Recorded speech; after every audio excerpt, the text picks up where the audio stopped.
En Côte d'Ivoire, 200 tonnes de médicaments ont été saisis, de faux médicaments, ont été saisis. Nous allons en parler. Nous évoquerons également un nouvel incident diplomatique entre le Nigeria et le Bénin. Et puis on parlera du Ghana où l'État du Togoland occidental veut son indépendance à l'ONU. Et le Togo, ce sera le dernier sujet.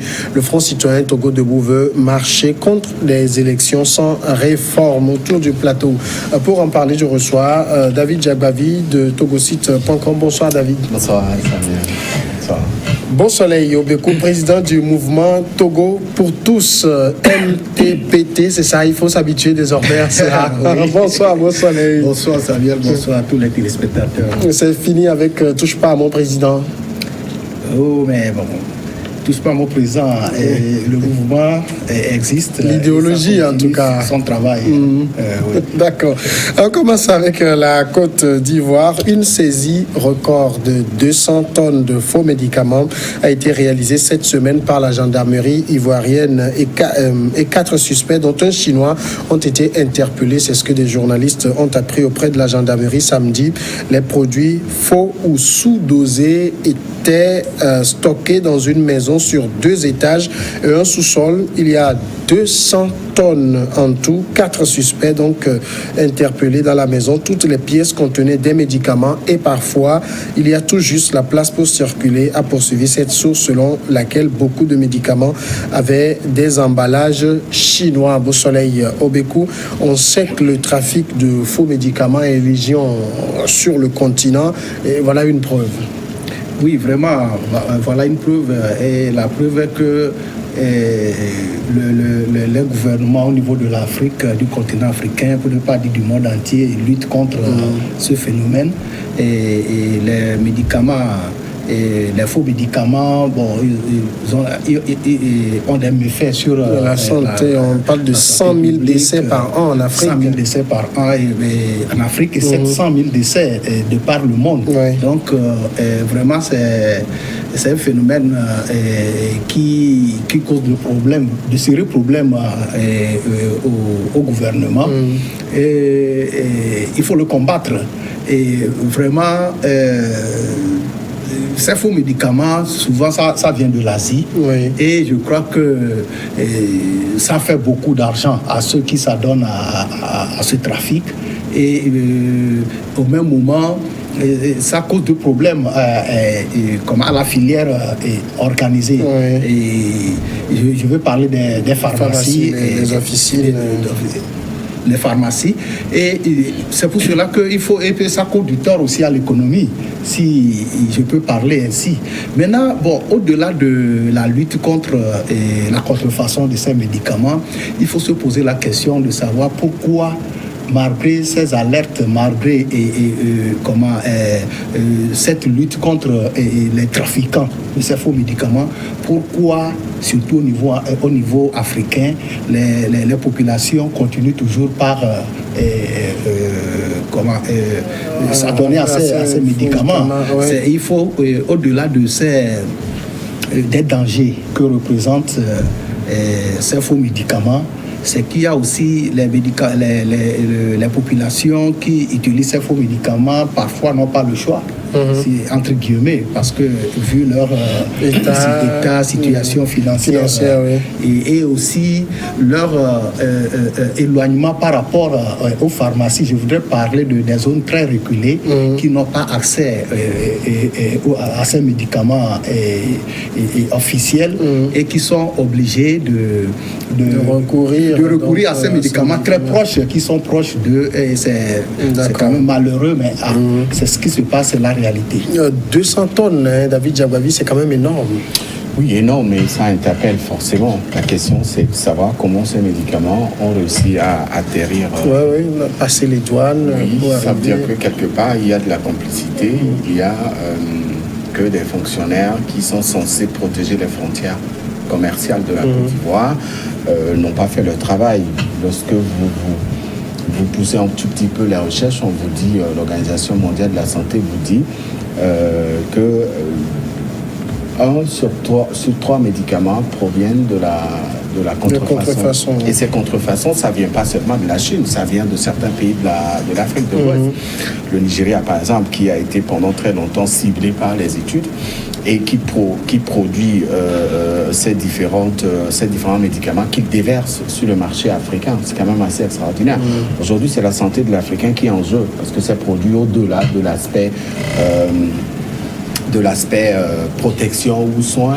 Ces médicaments, on le sait tous, causent d'autres maladies aux consommateurs. Et aujourd'hui, quand vous allez en Côte d'Ivoire, ils sont très nombreux, ces vendeurs de ces faux médicaments. Ce n'est pas seulement la Côte d'Ivoire qui est visée par ce fléau, c'est un peu toute la sous-région et aussi toute l'Afrique. Comment on peut comprendre qu'aujourd'hui, les Africains préfèrent consommer ce qui est périmé, ce qui est pas bien, ce qui n'est pas conseillé en termes de médicaments de rue. Comment peut-on comprendre ce choix qui est porté par les Africains? Ça veut dire aussi quelque part que l'État a failli. Si l'État veut véritablement lutter contre ces médicaments, contre l'importation de ces médicaments sur le territoire ivoirien, l'État va le faire. Vous savez, au Rwanda, aujourd'hui, vous ne pouvez pas importer des sachets en plastique. Pourquoi? Parce que le gouvernement rwandais a compris les effets néfastes qui sont directement dus à ces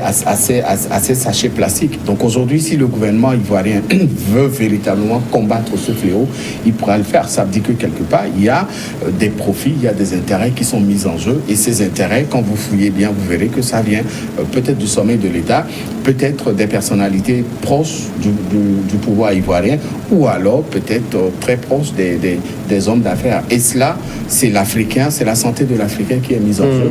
Ailleurs, vous ne verrez pas. L'utilisation de ces produits est proscrite par certains gouvernements. En France, par exemple, vous n'avez pas le droit d'aller acheter des médicaments dans une pharmacie sans ordonnance. Et donc, si cela peut être aussi pratiqué ici en Afrique, je pense que les 100 000 morts dont parle l'OMS ne seront pas comptabilisés. Mais le problème, c'est que beaucoup de ces faux médicaments, parfois, atterrissent dans les pharmacies. Oui, c'est en complicité avec ces fonctionnaires véreux.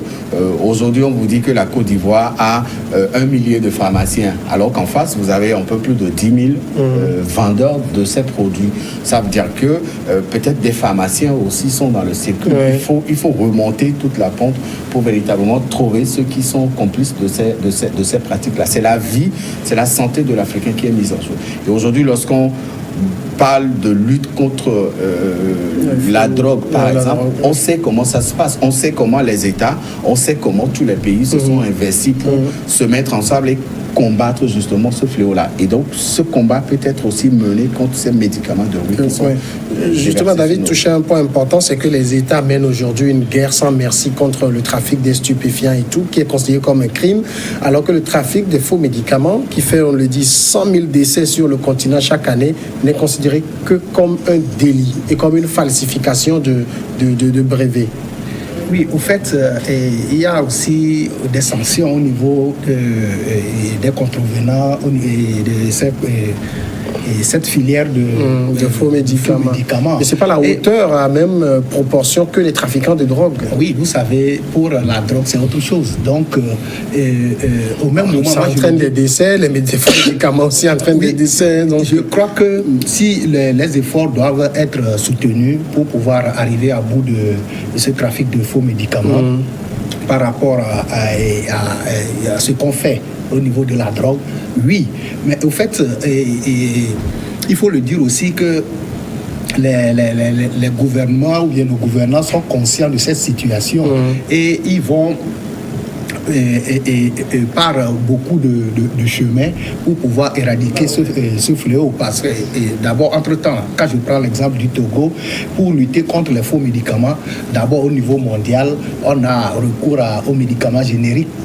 Oui. Et où l'OMS même permet à ce que des médicaments soient fabriqués et que le coût soit à la portée des populations pauvres.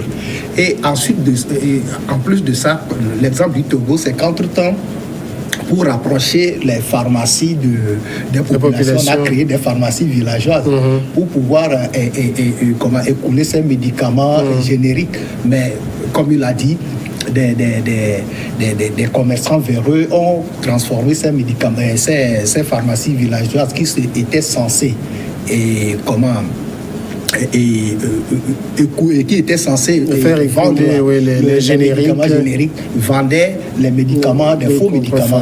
Et donc, l'État, et je crois que même au niveau du Nigeria, qu'on cite comme pays producteur de ces faux médicaments, il y a quand même une lutte atroce contre les producteurs de ces faux médicaments. Donc, vivement que les stratégies et que les gouvernants trouvent les stratégies idoines pour pouvoir lutter contre ce flux qui n'est pas du tout facile. Vous savez, ce qui rentre dans le trafic est toujours très très difficile à combattre. En même temps, il faut, et comme on le dit, peut-être considérer aussi cela comme un crime. Oui, c'est un crime. C'est un crime parce que déjà, ces médicaments, ils sont faux, qui ne remplissent pas les normes conventionnelles de fabrication de ces médicaments. Donc, c'est des poisons qui sont vendus gratuitement aux Africains et qui choisissent de les consommer parce qu'ils sont moins chers. Donc, c'est déjà un crime. Et cela participe à la statistique donnée par l'Organisation mondiale de la santé sur les 100 000 morts par an sur le continent africain et 700 000 peut-être dans le monde. C'est quand même grand. Et comment on peut choisir de se tuer en allant acheter ce qui est faux. Alors, il faut une thérapie de choc au sein de la société africaine pour que les Africains comprennent que vous allez acheter moins cher, mais ce que vous allez acheter, c'est du poison et vous vous tuez à petit feu. Et ça pourra permettre d'aller vers une sensibilisation beaucoup plus agrandie. Oui. Alors, si l'État ivoirien est silencieux sur la question, ça veut dire qu'il y a de la complicité quelque part. On parle de 200 tonnes de médicaments. Et quand on vous donne les chiffres, ça tourne autour de 75 ou de 120 millions d'euros. C'est beaucoup d'argent. C'est beaucoup d'argent. Et donc, parce que des gens arrivent à trouver leur intérêt. Parce que quand ces produits sont déversés sur le marché, ils sont revendus. Et donc, après, les gens tirent profit. Ça veut dire qu'il y a des complicités au niveau de l'État. Alors, si l'État ivoirien veut véritablement protéger la population ivoirienne, il sait comment s'y prendre. Lorsqu'aujourd'hui, vous importez des armes en Côte d'Ivoire, vous êtes passible des amendes pas possibles. Lorsque vous faites dans le trafic de faux billets, par exemple, vous êtes passible à des amendes pas possibles. Alors aujourd'hui, qu'on parle de santé, nous parlons de santé, de la vie de l'Ivoirien en général. Et ce n'est pas seulement les limites de la Côte d'Ivoire, c'est les autres pays limitrophes aussi. Et donc on parle de la protection de la vie. Il faut protéger la vie des concitoyens et l'État ivoirien a la responsabilité de le faire. Si ces 200 tonnes, normalement, ne devraient pas être exposées de la sorte. Ça veut dire, quelque part, qu'il y a faillite de l'État. Et il faut que l'État prenne ses responsabilités et démasque ceux qui sont concernés par ces importations illicites. D'accord. Nous allons marquer la première pause et on va revenir juste après pour continuer.